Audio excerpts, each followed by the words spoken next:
Tawakkul wa hasbuh, like Allah is enough for you, right? Knowing that you have taqwa in Allah and Allah is sufficient for you. So having that sense of sufficiency, abundance, that Allah is there, you don't need anything else, but you're asking from your Creator. And then once you have that belief, you have that tawakkul, then you start to think about, okay, what are you trying to achieve in life? And for me, what I've been trying to achieve in life from a career business perspective has been a bit of a moving target.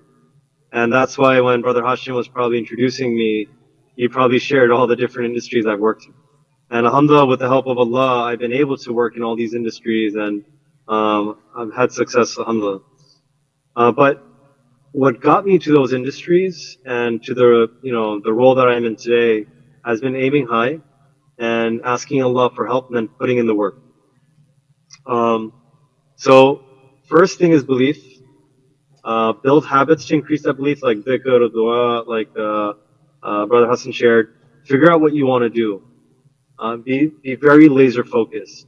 Like kind of like an Olympic athlete, right? They know they want to beat this number, that they're focused on that number. And then the other thing that also helps is surrounding yourself with people who are reaching out to people who are already there. So, for example, in my career, I would always reach out to people and make friends with people and network with people who were already doing what I wanted to do. And I would try to figure out from them, how did you do that? What did you do? What can I do? How can I apply what you did to my life and to help me get me there? And sometimes I would feel a little disenchanted, like someone maybe went to Harvard or did this course, or their father knows somebody. I would always remove those like objections or those like excuses. Like, okay, there are other people who didn't have that and they still got to where that person is. What can I do to get there? So that's number 3. Number 4 is expect to fail. For me, that was very difficult. I learned that failure, though, wasn't the end. It was just that I was learning and I needed to keep trying. So similar to a teacher might give you a bad grade, but that doesn't mean you walk out of school. It just means you keep working harder, you keep improving. And by the way, this is how AI models work as well, right? AI models, they don't work the first time. That doesn't mean the software companies are like, you know what, let's just stop this business, let's do something else. They keep training those AI models. And humans are no different. We need to learn from our mistakes or failures and keep learning. The other point is, again, I'm going to bring up abundance and gratefulness. Always feel like you have everything. Always feel like you're grateful for what you have. And recite du'as. Whatever dua you connect with, recite it regularly. Build a relationship with it. Look forward to that dua, that dhikr, like you're looking forward to meeting the imam, you're looking forward to meeting someone you love. Build that relationship with that, with those habits, with those dua and dhikr habits. And success will come, inshallah. One of the things I've learned from my experience, and Brother Hassan and I were in a camp a week ago, and we heard from many other people that Allah, the way that Allah has created this universe, people call it the law of attraction. And the law of attraction, in its very simple terms, means that whatever you put out there, whatever energy or thinking you're putting out, is what you're going to attract. So if you're thinking, you know what, I'm a failure, I'm not going to make it, that's what you're going to attract. If you're going to think, okay, you know what, I can do this, Allah is my provider, Allah is on my side, you're going to get there. So aim high and follow these steps, inshallah you'll get there. Now I'm going to go into some practical things. I'm going to share a little bit about my biography, and I want to leave the floor open for questions and answers. So I'm going to speak a little bit about my experience, and then Brother Hassan will talk about his.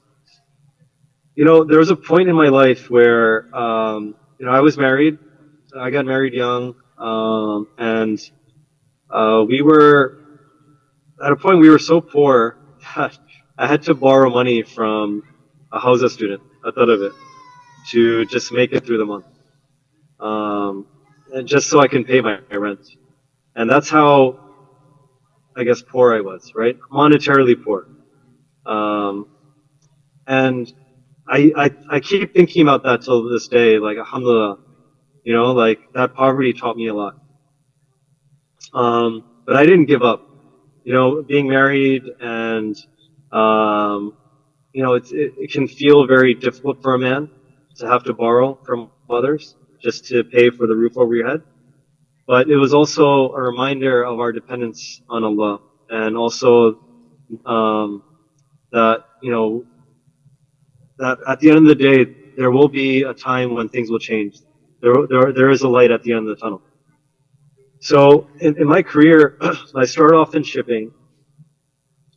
I was sitting in the office. This was the first job that I got, and I looked around the room and I said, the president of this company in this regional office probably makes maximum 200,000, maybe 250,000 a year. And the people here don't seem very motivated. Seems to be a very slow industry. I don't want to do this. And maybe I shouldn't have left so quickly, but I left that career. I started my own finance business, working in commercial finance. But over time, I didn't want to be in the finance industry. I wanted to do something outside of, like, things that aren't related to interest, etc. Even though I talked to scholars, they said, when a business needs a loan, there's nothing wrong with it. But I just wanted to leave finance. From there, I made it a goal that I wanted to get into product management because I saw someone who was a successful investor, and their background was in product management. And what I started to do was I started networking with people who were in different industries. In the software industry and product management. And I made it a goal of trying to reach out to X number of people every week, and I would hit that number. And over time, what happened was I was able to get a job that was related to product management, not fully, and then I leveraged that experience to get a senior product management role. And by the way, this job that I got, I had shared my resume with a brother that I didn't really know very well, an Egyptian brother named Muhammad. He shared my resume with the hiring manager. The hiring manager had the recruiter call me the next day. And then I think within 2 weeks, I had an offer. And during this time, the dua, the dhikr, and having children, by the way, for those of you who aren't married or are married and don't have children, a piece of advice I'd like to share with you humbly is that don't be afraid of getting married. Don't be afraid of having children. Every time I had a child, my risk, my sustenance went up. And alhamdulillah, I have 5 children now, and my income is multiples of what it was of when I had my first child. So have that tawakkul, have that belief, keep working hard. So I got into product management, and when I was in product management, I was happy, I was doing well, alhamdulillah, 6-figure career, growing, all that stuff. Bought my first home, and then I started noticing that, the people in sales, they seem to be doing even better than the people in product management. And I like talking to people, I like networking. Like, what, let me learn more about technology sales. And so as I got to learn more, I realized, wow, these guys make sometimes 2 times as much as me as a product manager, sometimes 3, 4 times more than me. And I said, how do I get into this? And again, I did the same thing. I had that belief. I started networking. I did my prayers. And eventually Allah opened a door for me, again, through another brother in the community who I knew. He introduced me to a company. I got that job. It was a lower level position than I wanted. And then eventually I worked my way up. And I'll share one last story with you as a story of hope and inshallah inspiration. My previous role, the role that I had before this one, I was head of sales at a venture-backed company. We had raised 15 million from Intel. Intel is a company that makes the semiconductor chips in your laptops, phones. And we raised about 4 million from other investors. I was head of sales there. I was selling to some of the biggest companies in the world, like JP Morgan Chase, etc. But our AI models, I was selling AI. So I've been in the AI industry for maybe 4 or 5 years. Our AI models weren't very stable. And Intel decided that, they're not going to continue to invest in us. And because of that, all of our other investors decided to pull out. My CEO calls me while I was on vacation. He says, Zain, we're closing down the company. And I was in disbelief. I had finally taken vacation. I hadn't taken vacation in a long time. And we were in Florida. We were at like this gator farm, and they were throwing rats into the mouth of the gators. And I was like in this scene where my family is watching alligators being fed rats. My CEO is telling me the company's shutting down. He's also telling me, by the way, you may not even get 2 weeks pay. And on top of that, I'm not going to get potentially $100,000 that was owed to me in commission, more than 100. And so at that moment, I had a lot of thoughts running through my head. Before that call, a few weeks before, I had signed contracts to do renovations on my home, over $100,000 worth. I had a lot of debt, and I had a lot of things that I had to pay for. So this was a very difficult time, a time of trial for me. And I had also paid for ziyarat to go to Karbala in Najaf with my mom, and my dad was going to join me later. So all these things, expenses, etc. I had my home had flooded. Brother Hassan actually helped me take some of the stuff out of my basement. So a lot of tests and trials were happening at this time. And I took this time to focus on dua and dhikr and connecting with the Ahlul Bayt, specifically Imam Mahdi. And one of the things that I was trying to do during my trip in Iraq, as well as when I returned, was, Imam Mahdi, I was reciting dua ahad every day. I was, doing ziyarah, etc. To show me a sign. I understand I might lose my home. We might have to sell things. I might have to move into an apartment, whatever it is. But alhamdulillah, I'm grateful for what I have.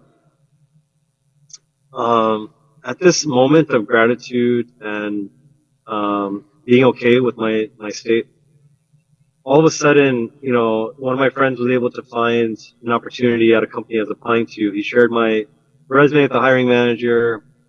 Within 2 weeks, my job offer was given to me on 15 Shaban, on Imam Mahdi's birthday. And it gets me emotional to this day, because these things aren't a coincidence, right? So, sorry if my story was long, but hopefully it was a story of encouragement for you all. For those of you who are struggling with finding risk, figuring out a career or business, Allah will provide.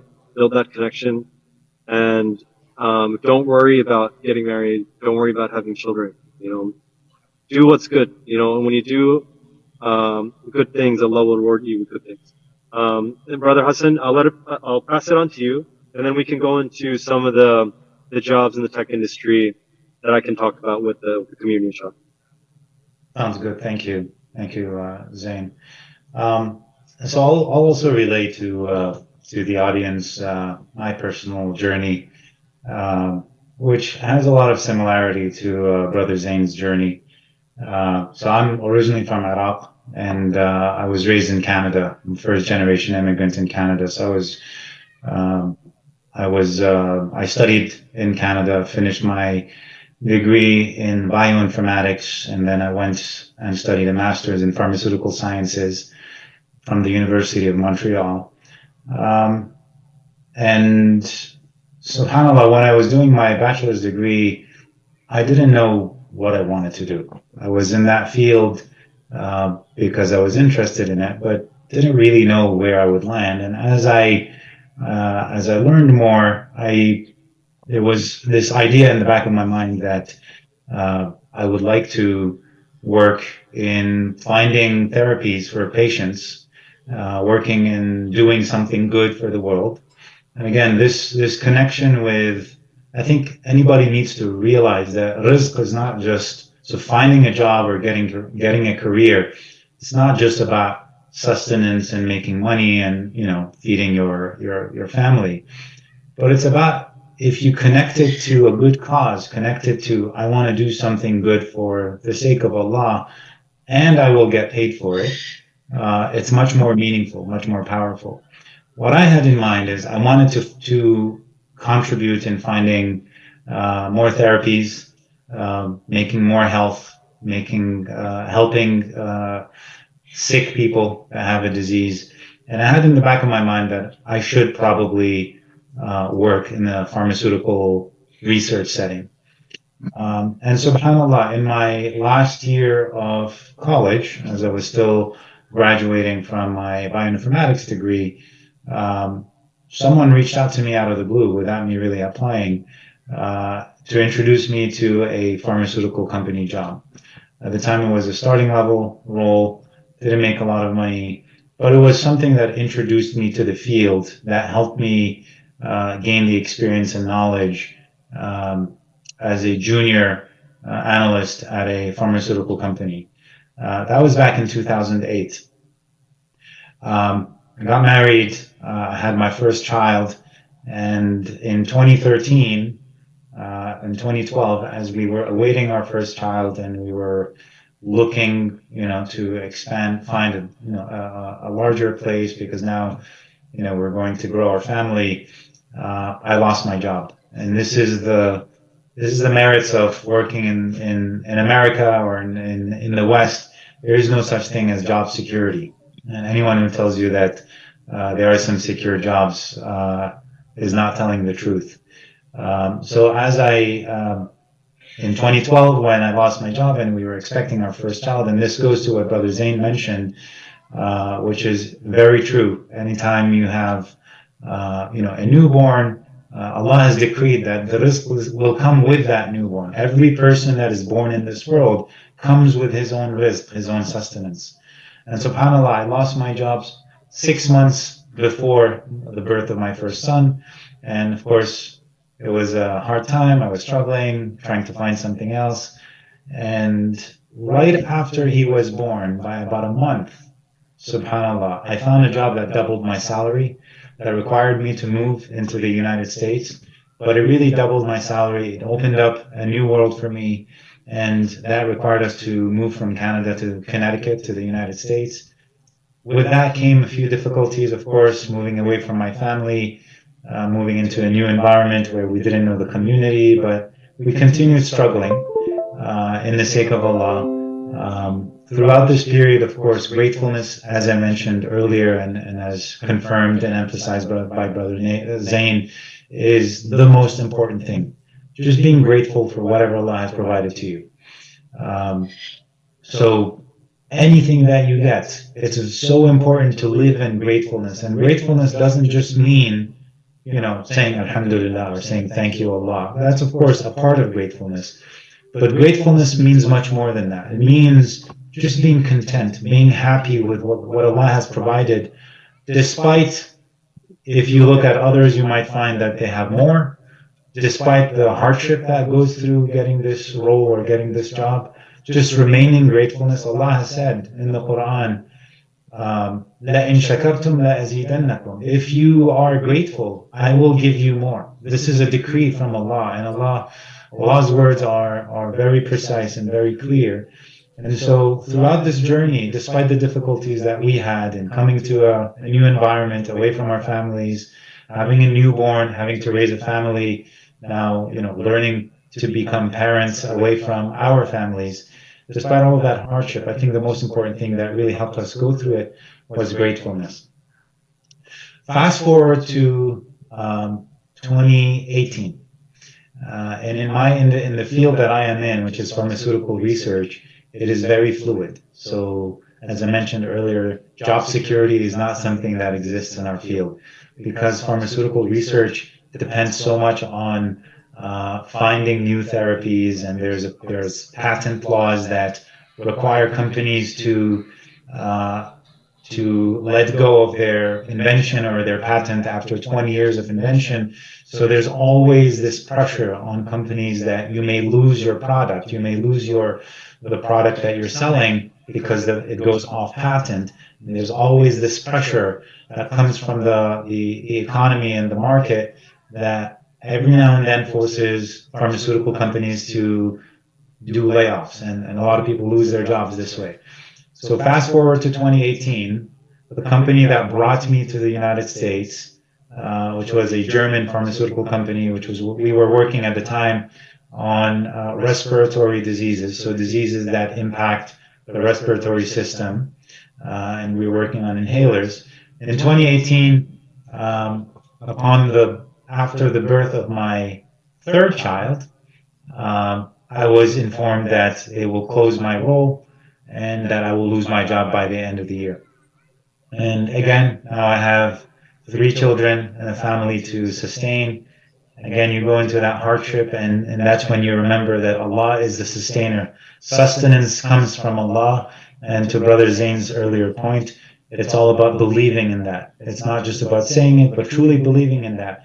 That kind of belief needs to uh, be embodied in your activities, in your sayings, in the way you live, in the way you communicate. And obviously, that was a difficult period in my life as well, as I was looking for another role. I kept looking, applying everywhere, and it took me about 5 months to find a role. But again, Allah makes things for a reason. And towards the end of that period, in 2018, I was able to find another job that forced me to move to New Jersey with another company. And my salary again was increased. And that was, I think, a testament of, in my opinion, or in what I've observed and experienced in life, to the birth of my third child. And so we moved to New Jersey, to this other pharmaceutical company that is in New Jersey, focusing on cancer therapy. So all kinds of cancer. There's a specific branch of therapy called immunotherapy, which in recent years has proven to be very effective against cancer. And so the company I was working with here in New Jersey was called Bristol Myers Squibb. My salary increased, my roles increased. I took a leadership position, which essentially I had a lot of people reporting to me. At a certain point, I had a team of about 40 individuals reporting to me. And again, for me, throughout this journey, this showed me that Allah subhanahu wa ta'ala is always there and has decreed my sustenance wherever it is, despite the difficulties that I went through and my family went through. And in fact, this is not just about me. I think this is a lesson I just wanted to relay to everybody else here, is that the difficulties will come. You may find yourself in a deep hole. You may find yourself in a very difficult moment. But this is where the taqwa comes in. This is where the connection and the relationship with Allah subhanahu wa ta'ala comes in. وَمَن يَتَّقِ اللَّهِ يَجْعَلْ لَهُ مَخْرَجًا وَيَرْزُقْهُ مِنْ حَيْثُ لَا يَحْتَسِبْ. He who has this taqwa of Allah, Allah will make for him a way out and will provide to him from where he does not even imagine. And when I found this other role, I really Brother realized. Hassan, I'm really sorry to interrupt you. Azan is Yes, already. it's on time. Yes, yes. Okay. Sorry, brother Hashim. I'll just tell the audience one thing. If you guys want to contact us, feel free to reach out to us. We have slides in here that talk about Hassan. You can just share them real quick. That talk about the different careers and the industries that we work in and their salaries. So, for example, in tech jobs, it talks about salaries of like 150, 200,000. Tech sales, 400,000 a year. Pharmaceutical, biotech, etc. If you guys have questions about those jobs, feel free to reach out to us. If you're just looking to figure out how to build a career or business, and I also invest in business and real estate, so does Brother Hassan, feel free to reach out to us as well. Hopefully this was beneficial to everybody, and please make dua for us in your prayers. We're making duas for all of your success, inshallah. Jazakallah. Yeah, I'm very sorry that we had technical problems at the beginning, so we had to start a little late. But maybe we can schedule another follow-up session with you if there is need and interest. But I'm gonna share your slides with the community as well. Inshallah. Thank you so much for having us, and we're happy to help in any way. Thank you so much. Thank you. Thank you. Yeah, thanks to you, brother Hassan and brother Zain, for being with us. Thank you. Assalamu alaikum wa rahmatullah.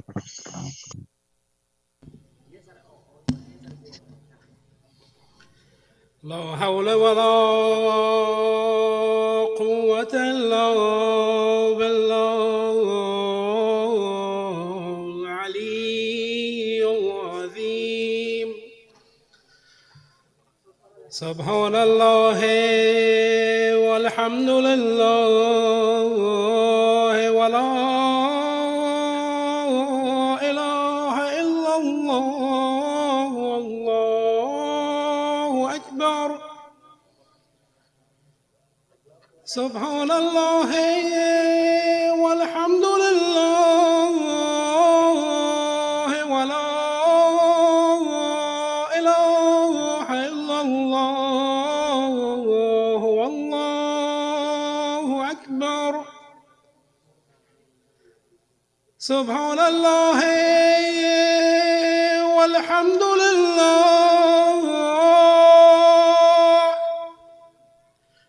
ولا إله إلا الله والله أكبر. الله أكبر الله أكبر. الله أكبر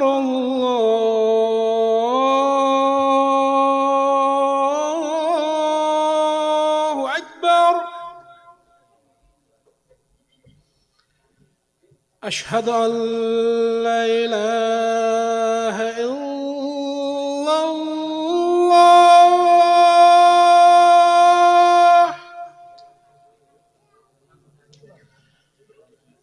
أشهد أن لا إله إلا الله.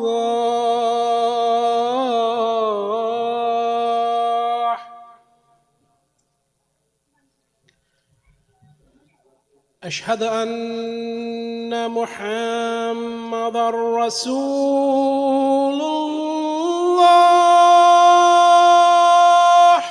صلى الله عليه وسلم. أشهد أن محمدًا رسول الله. اللهم صل على محمد وعلى محمد. أشهد أن عليًا ولي الله صلى الله عليه وآله وسلم. أشهد أن عليًا حجة الله صلى الله عليه وآله وسلم. حي على الصلاة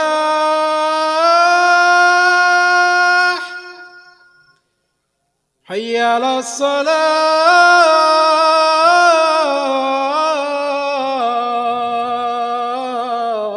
الصلاة حي على الفلاح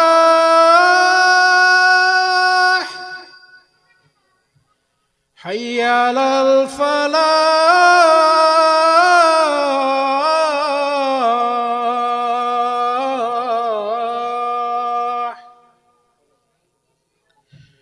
حي على خير الأمل حي على خير الأمل. الله أكبر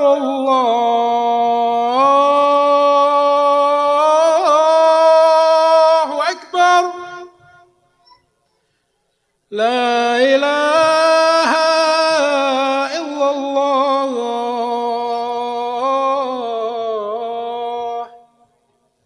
لا إله إلا الله.